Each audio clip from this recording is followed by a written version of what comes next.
You know, with women's health and reproductive rights in the news lately, women have always played a crucial role in election years, and this year is no different. We'll discuss that for the next few minutes. Hello, everyone, and welcome to Comcast Newsmakers On the Vote. I'm Robert Trenham, and I'm joined by JoDee Winterhof, Democratic strategist. JoDee, it's always good to see you.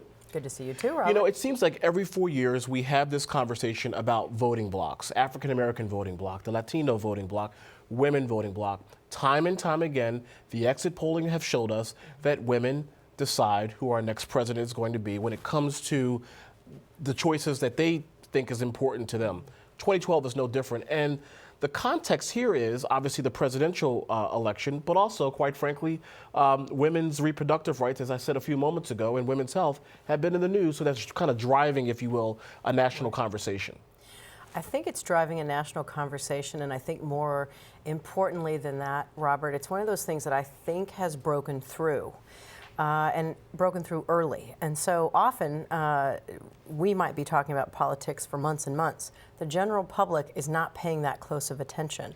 I think this issue has broken through, and I think it's going to be remembered in the fall. Broken through with whom? Is it with independent women? Is it with women in general? Is it with men? Who is it with? I think a broad stroke, but particularly it's been resonant with women. And so I think when you look at the response, and if you look at even the trends in the presidential election in terms of the gender numbers that are coming out, you see the president's bouncing back, and he's been bouncing back these last few weeks at the same time these issues have been in the public domain. Are women single issue voters as it relates to what's personal to them, or is it more complex than that? It's absolutely more complex than that. But I do think getting their attention this early while they're looking at carpool lines and worrying about what's going on at work matters. Do I think this trumps the economy? I don't think so. But I do think women are going to look at this election and say, what is happening for me and for my family? And I think they're going to have to look at this issue as part of the package. What we also know is that independent voters typically decide who our next president is going to be. Independents break late in the election season, sometimes hours before the voting closes. They don't know exactly who they're going to vote for. When you take a look at the battleground states, and you know these states better than I do, Pennsylvania, Ohio, Michigan, and Florida, you go on down the list, there are a lot of women that live in those states. JoDee, do you believe that this year, yet again, is going to be one of those years where independent women are going to decide at the last minute who they're going to vote for? Whether it's President Obama, does he deserve another 4 years, or his Republican opponent? I do think they're going to decide late again because they're going to feel as though so much is weighing on this election. And so they're going to take this very seriously. But I think they're going to be engaged. I think they're going to come out to vote. And I think right now, if the trends hold, that is not a good sign for the Republican nominee. So I think we have to wait and see. You know, it's funny you mentioned the Republican nominee just in terms of the topic, because what I hear, and obviously I'm not a female, but what I hear from the Republican field right now, the rhetoric sounds a little bit more harsh as it relates to a woman's body and the choices that she chooses to make.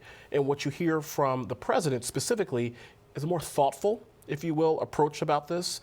And so, again, if I'm hearing this correctly, and again, I'm not a female, obviously, what I'm hearing is this person perhaps is working for me.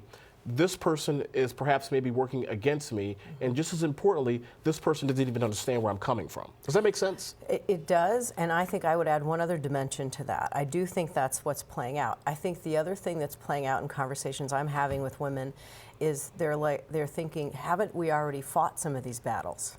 And weren't we further ahead? What year is it? And so I think for women, too, they're sort of questioning, why are these conversations coming up now as opposed to, in the past?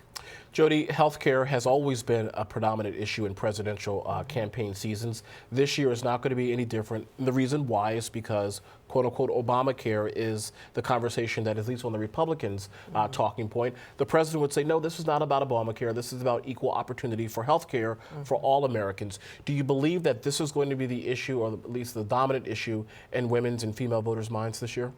I don't think it's going to be the dominant issue when it comes down to it. I still think it will be the economy. You still think of the economy? I do. I do think, though, that there are many issues that play into this for women, and they're going to look at the package of who is fighting for me or who's on my side, or maybe even the subtle nuance of who understands my life.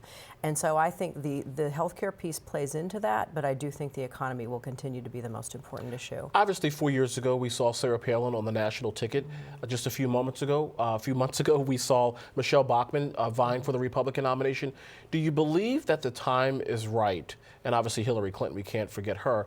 Do you believe that the time is right for a woman to run this year, or perhaps maybe the next presidential cycle, for her to break through the barrier and actually win the White House? Well, and the reason why I bring that up is because Sarah Palin recently mentioned that she still very well may run for the presidency. Well, I'm not surprised by that, but I do think that one of the things to take a look at, I think that the next couple of election cycles could certainly be prime opportunity for a woman candidate. But look at the number of women candidates that are running for Senate and for House, and you see historic numbers. I believe the current number for women running for the Senate is 10, and they're almost evenly split on each side of the partisan aisle. And so I think you look at the pipeline and you see that this is inevitable, that this will happen in the next few election cycles, and I believe that we will actually elect a woman president. But I also think that this is going to be a historic election for women in these federal offices. JoDee Winterhof, thank you very much for joining us. Really appreciate it. Thank you, Robert. And of course, thank you for joining us for this edition of Comcast Newsmakers on the Vote. I'm Robert Tranum. Have a great day, everybody. We'll see you next time. Take care.